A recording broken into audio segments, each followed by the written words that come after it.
నల్గొండ పాఠశాలలో రూపారెడ్డి గారిని స్టూడెంట్స్ పగబట్టడం అంటే విచిత్రంగా ఉంది.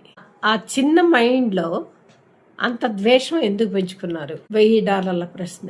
స్మోక్ చేస్తుంటే ఫోటో తీశారు, వీడియో తీశారు. అది వాళ్ళ పేరెంట్స్కి చూపించాలని చెప్పేసి ఆవిడ దాసింది.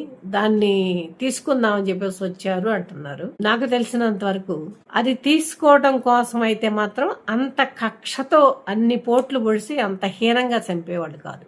సామాన్యులైతే మాత్రం ఆ పని చేయలేరు. జాలి, దయ అవన్నీ వస్తాయి. అట్లాంటి స్థితిలో కూడా బాబు అన్నదంట. ఆ పదం పట్టుకొని ఖచ్చితంగా ఎవరో పిల్లలు అయి ఉంటారని చెప్పేసి అట్ట క్లూ దొరికింది. చూడండి, మాతృహృదయం ఎంతైనా కానీ బాబు అన్నది కానీ అరయ్య అనలేదు. ఏం చేస్తాం, ఇట్లా ఉంది. నిజాలు ఏంటో సమయం వచ్చినప్పుడు తెలుస్తాయి. అంతటి కక్ష పెంచుకున్న పిల్లల తల్లిదండ్రులకు మాత్రం కొంచెం కౌన్సిలింగ్ ఇవ్వాల్సిన అవసరం ఉంటుంది.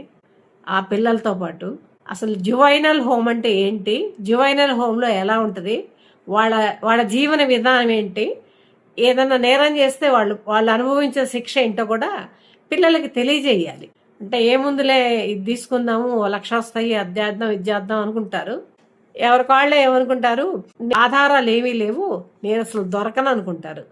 దొరుకుతాననుకుంటే చేయడు అనుకోండి, దొరకను అనుకుంటాడు. ప్రతి ఒక్కడు నాకంటే గొప్ప తెలియగలవాడు లేడనే భావనలో ఉండి ఇట్లాంటి పనులు చేస్తూ ఉంటారు. పిల్లలకి ఈ విషయాలు కూడా నేర్పాల్సిన అవసరం ఉంటుందండి.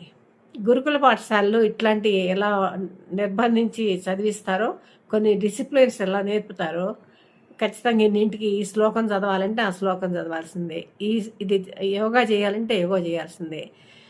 మంచి వికాసంగా ఉంచేలాగా చేయండి. ఊరికి రుద్దొద్దు, ర్యాంకులు రుద్దొద్దు. మనోవికాసం కలగాలి. ఆ కలిగే విధంగా ఇటు పేరెంట్స్ ఇటు టీచర్స్ ఇద్దరూ తోడ్పడాలి. ఇది మాత్రం ఈ మార్పు రావాల్సిన అవసరం మొత్తం చాలా ఉంది. పిల్లల నైజం చూస్తున్నాం కదా. ఇట్లాంటి వార్తల్ని ఎక్కువగా ఫోకస్ చేయకూడదు. ఈవెన్ యూట్యూబర్స్ మాత్రం అత్యుత్సాహంతో నేను ముందు తెలుసుకున్నానని ఒకప్పుడు ఛానల్స్ వేసాయి. ఇది ఎవరి దగ్గర లేదు, మా దగ్గరే ఉంది, ఫస్ట్ మేమే కనుగొన్నామని. ఇప్పుడు వాళ్ళు మానేశారు, యూట్యూబర్స్ మొదలేశారు. ఏదేమన్నా కానీ ఈ పోటీ యొక్క హైప్ పెంచుకుంటున్నాం అని చెప్పేసి రేటింగ్ రావడం కోసం చేసే తప్పిదాలు. కొంచెం జాగ్రత్తగా ఉండండి.